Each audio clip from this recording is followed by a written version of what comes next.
"What's with that expression, Elaine? You look like you've seen a ghost," he sneered, his voice dripping with sarcasm. I took a deep breath, feeling my heart pounding in my chest. "Derek, I can't do this anymore. Your constant belittling, your complete disregard for my feelings, it's suffocating me." Derek laughed, a harsh sound that echoed off the walls. "Oh, please. You're being dramatic. You knew what you were getting into when you married me. A woman of your limited capabilities should be grateful." Grateful? The word echoed in my mind, mocking me. I thought back to the days when we first met. I was 27 then, full of ambition and dreams, working diligently in the marketing department of a bustling firm. Derek, with his charming smile and seemingly kind demeanor, had swept me off my feet. We met at a company event, and he was all I had ever wanted, or so I thought. But now, standing in our meticulously kept living room, I barely recognized the man before me. The kind and attentive Derek I had fallen in love with was gone, replaced by this cold, calculating person who seemed to take pleasure in my misery. "You think I should be grateful?" I challenged, my voice steadier than I felt. "Grateful for a husband who sees his wife as nothing more than a maid? Who values his ego over our relationship?" Derek's face darkened. "You know your place, Elaine. You gave up your job to be my wife, to take care of me in this house. That was your decision." "Yes, it was my decision," I shot back, feeling a surge of anger. "A decision I made because I believed in us, in our partnership. But this is not a partnership, it's tyranny." He scoffed. "Dramatic as always. You should know by now, Elaine, I'm the one who makes the decisions here. If you can't handle the simple tasks of a housewife, maybe you should reconsider your position in this marriage." Reconsider my position? The words hit me like a physical blow. All the years of putting his needs before mine, of enduring his criticisms and dismissals, of trying to be the perfect wife he demanded, it all came crashing down in that moment. I straightened, meeting his gaze head-on. "No, Derek, it's you who should reconsider. I'm not your property, and I refuse to be treated as such any longer. I deserve respect, and if you can't give me that, then maybe this marriage was a mistake." The room fell silent, the weight of my words hanging in the air between us. Derek's face was a mask of shock and anger, his eyes burning into mine. "So that's how it is?" he said finally, his voice low and dangerous. "You think you can just walk away? You think you can survive without me?" I took a step back, feeling a flicker of fear, but I pushed it down. "I don't just think it, Derek. I know it. I'm not the scared, timid woman you think I am. I'm stronger than you know, and I won't be broken by your cruelty." For a moment, Derek looked as if he might say more, but then he turned on his heel and stormed out of the room, leaving me alone with my racing thoughts and a newfound determination. I knew this was just the beginning, that the road ahead would be difficult. But for the first time in a long time, I felt a spark of hope. I would find my way out of this. I would rediscover the woman I used to be, the woman I was meant to be. And Derek would come to regret ever underestimating me.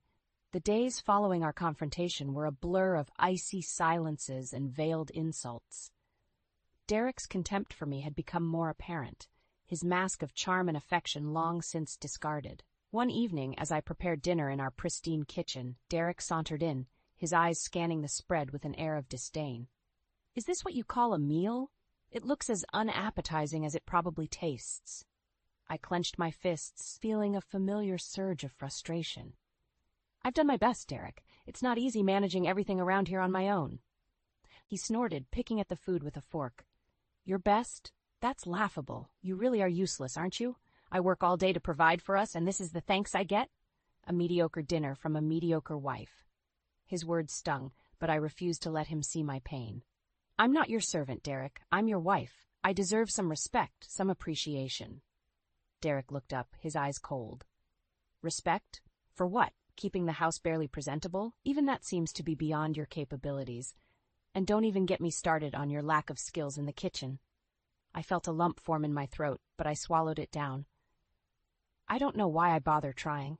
Nothing I do is ever good enough for you." "You bother because it's your duty," he replied sharply.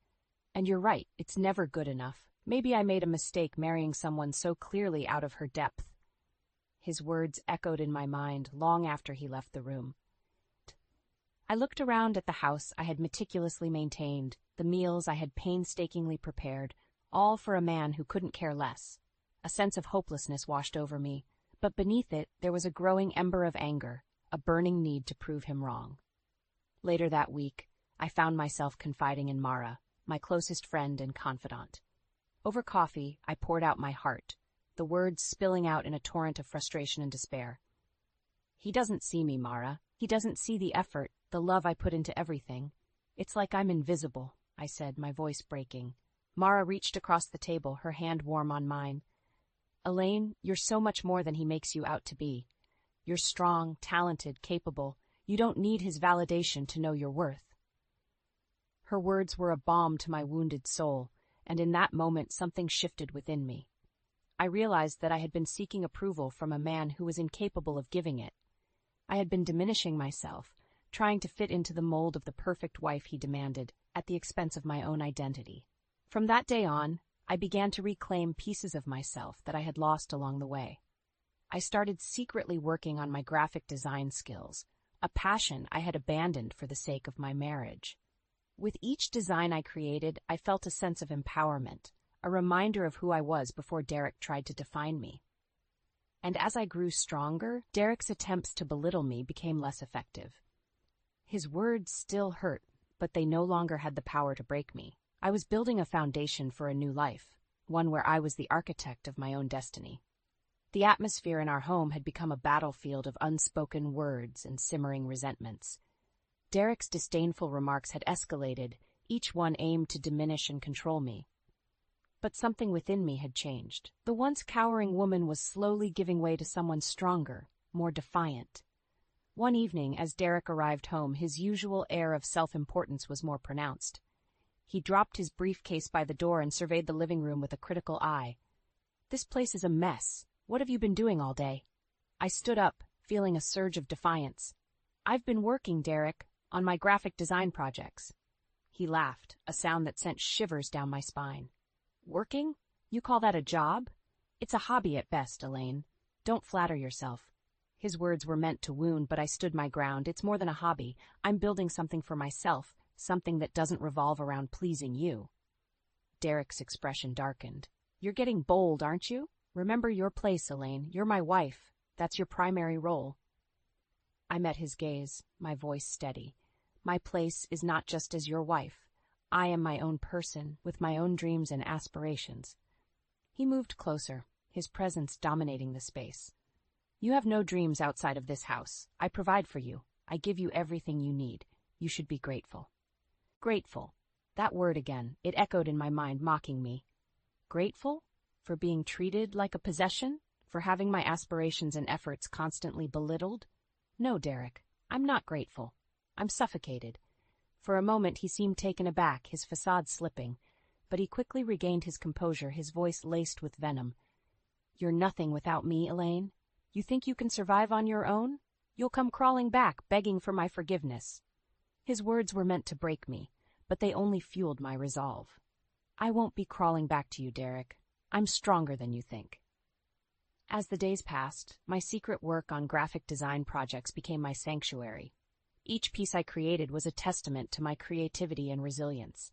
My conversations with Mara became more frequent, her words of encouragement, a lifeline in the storm that was my marriage. I knew that leaving Derek would not be easy. He had woven a web of control and dependence that I had unwittingly stepped into. But with each passing day, the web was loosening, the hold he had on me weakening. I began to plan my escape, each step calculated and deliberate. I opened a separate bank account, securing my earnings from my freelance work. I reached out to a lawyer, discreetly inquiring about the divorce process. But most importantly, I began to rebuild the self-esteem that Derek had so systematically tried to destroy. I looked in the mirror and saw not a broken woman, but someone who was slowly piecing herself back together, someone who was ready to fight for her freedom.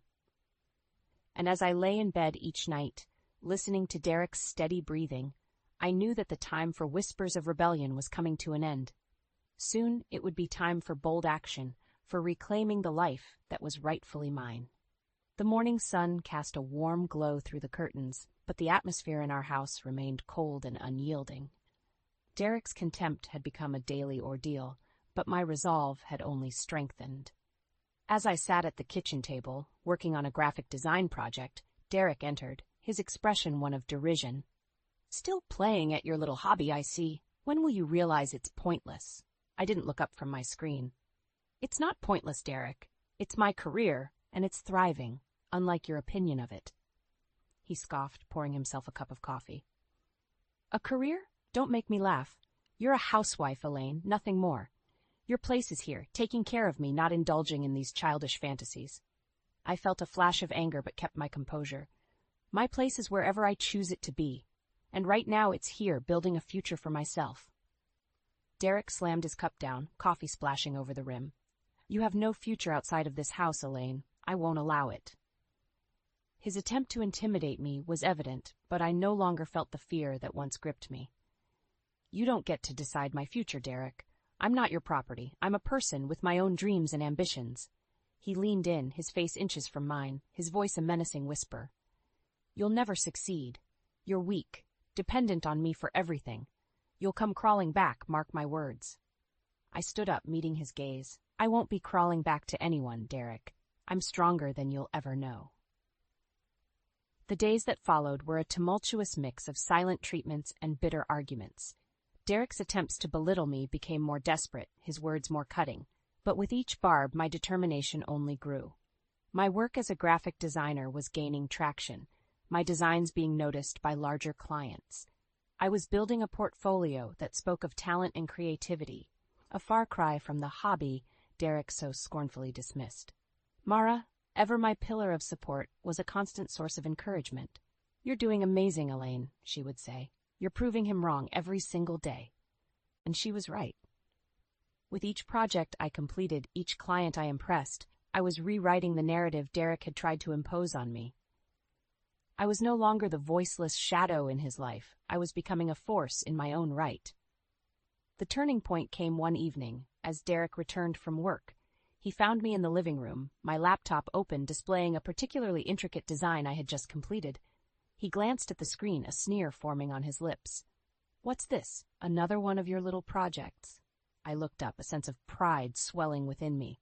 "Yes, it's my latest project, and it's not little. It's for a major client, one who recognizes my talent." Derek's sneer faltered, his eyes betraying a flicker of surprise. "A major client?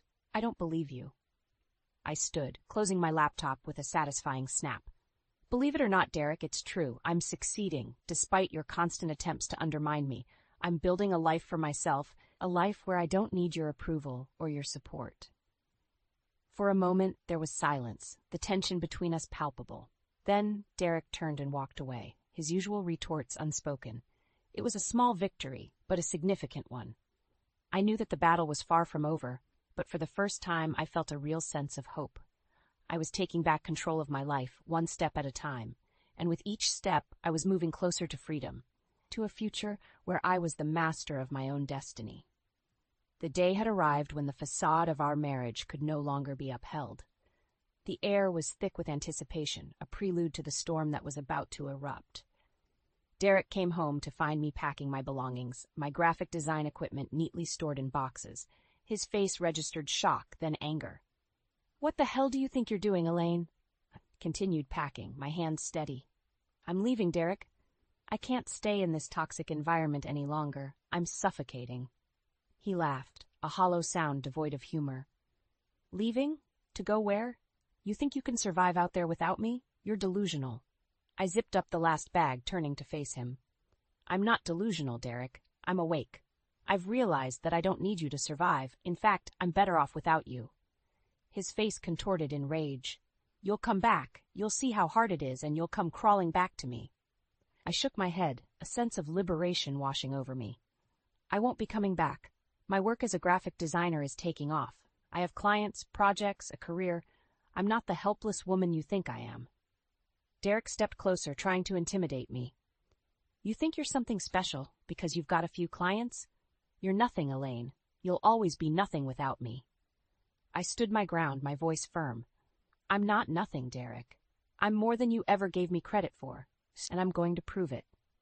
He reached out, attempting to grab my arm, but I stepped back. "Don't touch me, Derek. It's over. I'm leaving, and there's nothing you can do to stop me." For a moment, he looked like he might lash out, but then he composed himself, his voice dripping with disdain. Fine, leave. See if I care. You'll be begging to come back before you know it. I picked up my bags, my heart pounding with a mix of fear and excitement. I won't be begging for anything. Goodbye, Derek. As I walked out the door, I didn't look back. The weight of the years of belittlement and control seemed to fall away with each step I took. I was embarking on a new journey, one where I was in control of my destiny. I knew the road ahead would be challenging, but I was ready to face the world on my own terms, ready to show Derek and anyone else who doubted me that I was capable, strong, and independent. And as I drove away from the house that had been my prison, I felt a surge of empowerment. I was no longer Elaine, Derek's wife. I was Elaine, the graphic designer, the artist, the survivor. In the weeks following my departure, I found both solace and challenge in my newfound independence. My career as a graphic designer flourished, each project a stepping stone towards greater achievements. Meanwhile, Derek's world was unraveling, his true nature exposed for all to see. One afternoon, Mara called me with unexpected news. Elaine, have you heard about Derek? I hesitated, unsure if I wanted to know. No, what happened? He's been fired, Mara said, her voice tinged with disbelief. Apparently, his performance had been declining for months, and after you left, it just got worse. He's lost his job. I felt a mix of shock and vindication. Derek, who had always prided himself on his career, now faced the consequences of his arrogance. I can't say I'm surprised, I replied. He was so focused on controlling me that he let his own life fall apart. But that's not all, Mara continued. He's been trying to reach out to you. He's called me a few times, asking if I knew where you were. I felt a chill run down my spine. Derek's persistence was unsettling, but I was determined not to let it shake me. I've moved on, Mara. He's a part of my past now. In the following days, Derek's attempts to contact me became more desperate. He left voicemails, sent emails, each one oscillating between pleas for reconciliation and angry accusations. But I stood firm, ignoring his attempts to drag me back into his toxic orbit. As my career took off, I was invited to showcase my work at a prominent design exhibition. It was a moment of triumph, a testament to my hard work and talent. I stood among my peers, my designs displayed for all to see, feeling a sense of accomplishment that I had never experienced with Derek. The exhibition was also where karma made its grand appearance. Derek, looking disheveled and defeated, showed up unannounced. He approached me, his eyes searching for some semblance of the control he once had. Elaine, he started, his voice unsteady. I need you. I've lost everything. Please, take me back. I looked at him, seeing the man I once thought I loved, now just a shadow of his former self. Derek, you haven't lost everything. You threw it away. You chose your ego over our marriage, your pride over our happiness. He reached out, but I stepped back. Please, Elaine, I'll change. I'll do anything. I shook my head. It's too late, Derek. I've moved on. I've found success and happiness, things I could never have with you. As I walked away, leaving Derek standing alone amidst the crowd, I realized that this was my final goodbye. The chapter of my life that included Derek was now firmly closed. In the months that followed, I heard snippets of Derek's continuing downfall. He struggled to find work, his reputation tarnished by his own actions. The man who once held himself so high had fallen, a victim of his own making. Meanwhile, my career soared. My designs were featured in magazines, my client list grew, and I found joy in my work that I had never known before. I had turned my life around, not just surviving, but thriving.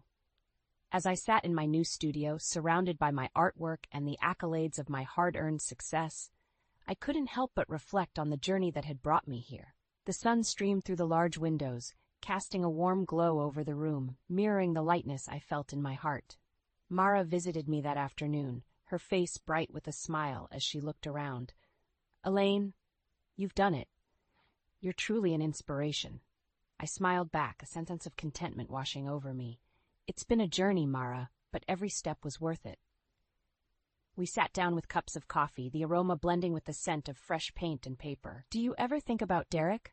Mara asked cautiously. I paused, the memories surfacing briefly. I do, sometimes, but not with anger or regret.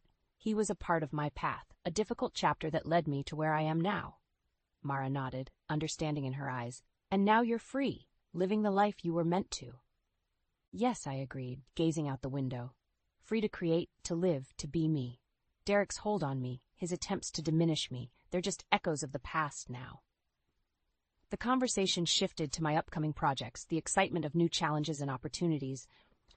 But as Mara spoke, I found my thoughts drifting back to the person I was when I was with Derek. That Elaine was like a distant shadow, a reminder of how far I had come. After Mara left, I took a moment to savor the quiet of my studio.